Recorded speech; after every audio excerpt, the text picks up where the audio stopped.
4월 2일 목요일 새벽을 하나님께 올리겠습니다. 하나님 말씀 받겠습니다.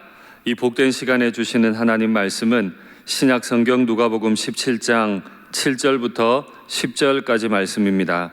누가복음 17장 7절부터 10절, 신약 124면에 있습니다. 말씀의 제목은 우리는 무익한 종이라입니다. 누가복음 17장 7절부터 10절 제가 봉독하겠습니다.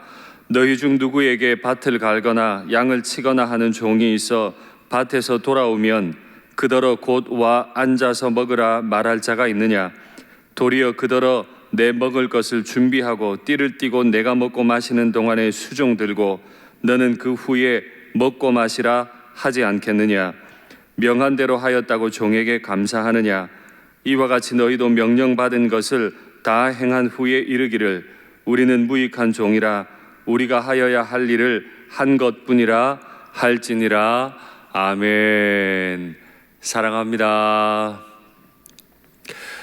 우리는 어제 말씀을 통해서 우리 주님께서 우리에게 원하시는 것은 큰 믿음이 아니라 믿음 그 자체를 원하신다고 말씀드렸습니다.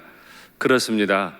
우리는 간혹 큰 믿음 주시면 큰일 한다고 착각하지만 실제 우리 주님께서 원하시는 건 작은, 정말 겨자씨 그 한 알만한 작은 믿음만 있으면 행하시는 일은 주님께서 그 믿음을 가지고 큰 일을 행하시겠지요. 그러니 늘 주님 앞에 순전한 믿음, 착한 믿음 가지시는 성도님 되시면 좋겠습니다. 그러면 그 겨자씨만한 믿음이라고 하는 건 또 어떤 의미일까요? 오늘 주님께서는 아주 재미있는 본문을 예화를 들어서 오늘 본문을 설명해 주시는데요. 너희 중에 누구에게 노예가 있는데, 오늘 본문에서 종이라고 한 말은 노예를 의미합니다. 노예가 있는데 그 노예가 하는 일은 밭을 갈고 양을 치는 일이다. 하루 종일 그 노예가 밭을 갈고 양을 치다가 들에서 돌아왔으면 주인이 어떻게 하겠느냐? 빨리 와서 내 옆에 앉아 쉬라고 하겠느냐? 아니면 네가 이제 밖에서 들에서 할 일들을 다 마쳤으니 이제는 음식을 준비하고 노예로서 마땅한 띠를 띠고 수종을 들면서 내가 먹기까지 다 기다렸다가 그 후에 너는 너의 식사를 하라, 이렇게 말하겠느냐? 주님께서 물으셨죠. 당시 사람들은 그 대답을 다 알고 있었습니다. 아무리 좋은 주인이라 할지라도 노예는 노예일 뿐이기 때문에 들에서 돌아왔다고 쉬라고 하지 않습니다. 노예가 해야 할 일은 정해져 있습니다. 들에서 할 일과 집안에 들어와서 할 일 다 정해져 있죠. 그러니 주인은 명령합니다. 들에서 돌아왔더라도 음식을 지금 준비하거라. 그리고 띠를 띠고 수종들 준비를 완벽히 하라는 거죠. 주인이 식사하는데 어려움이 없도록, 힘든 것이 없도록 옆에서 띠를 띠고 복장을 갖추고 주인의 식사가 끝날 때까지 기다렸다가 식사하라, 이렇게 말한다는 거죠.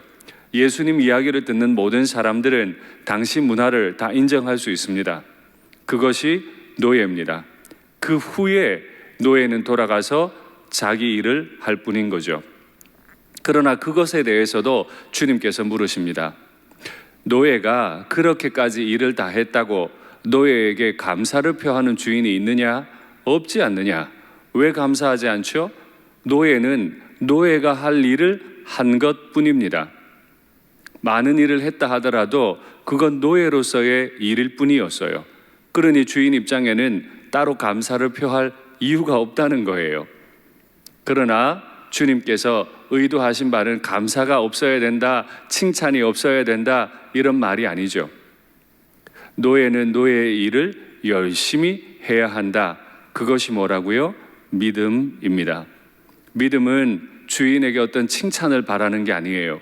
작은 일, 마땅히 해야 할 자신의 일을 해놓고 왜 칭찬 안 해주냐는 둥, 왜 대가가 없냐는 둥, 대가가 왜 내가 생각했던 것보다 적으냐는 둥, 이런 말 하는 건 노예답지 못하다. 그건 믿음 생활이 아니라는 거죠.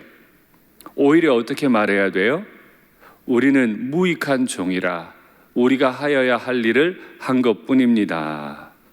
혹 주인이 칭찬하더라도 우리는 무익한 종이라. 물론 여기 무익하다는 건 해를 끼쳤다는 뜻은 아니죠. 주인이 마땅히 종에게 바라는 그 일 이상의 어떤 일을 한 것이 아니라는 겁니다. 마땅히 한 일을 한 것뿐이라는 거예요. 그러면 여러분께 묻겠습니다. 그리스도인들이 직업적 노예는 아닐 텐데, 그리스도인들이 믿음을 가지고 마땅히 살아가야 할 텐데, 믿음을 가지고 살아가는 그리스도인들에게는 어떤 보상도 대가도 없을까요? 하나님께서 이 모양 저 모양 우리로 살아갈 수 있도록 많은 것들을 채워주시지만 그리스도인들에게 있는 최고의 보상은 무엇일까요?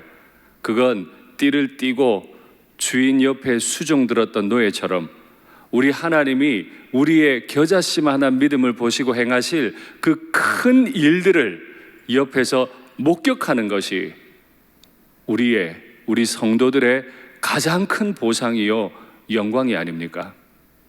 우리가 겨자씨만한 믿음을 가지고 뽕나무 뿌리가 뽑혀 바다에 심기라는 명령을 하더라도 뽕나무가 순종한다면 하나님께서 우리에게 말씀하신 것을 순종해야 할 것이고, 그렇게 순종 잘하는 믿음이 있는 그리스도인들에게는 하나님이 바다에 뽕나무를 심으시는 그 엄청난 일을 하는 것을 옆에서 경험할 수 있도록, 그 영광을 경험할 수 있도록, 누릴 수 있도록 돕지 않으시겠습니까? 그러면 말이 이렇게 되죠. 하나님의 그 크신 일들을 많이 경험하기 위해서는 우리에게 명령하신 바를 착하게, 순전하게, 열심히 순종하면 되는 거죠. 결국 믿음은 순종인 겁니다.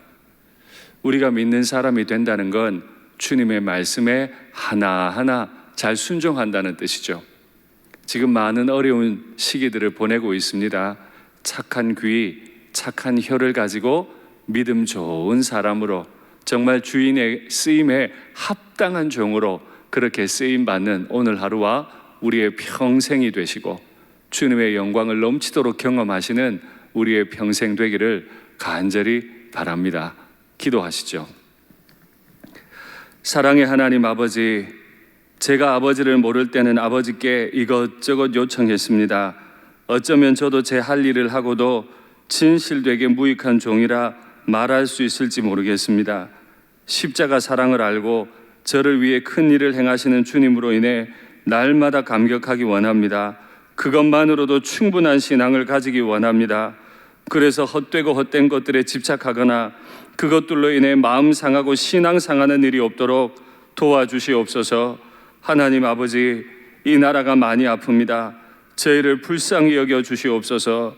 계약은 계속 연기되고 부모님들의 직장은 갈수록 어려워져 갑니다. 이 일로 경제가 깊은 수렁에 빠질 거라는 말도 있습니다.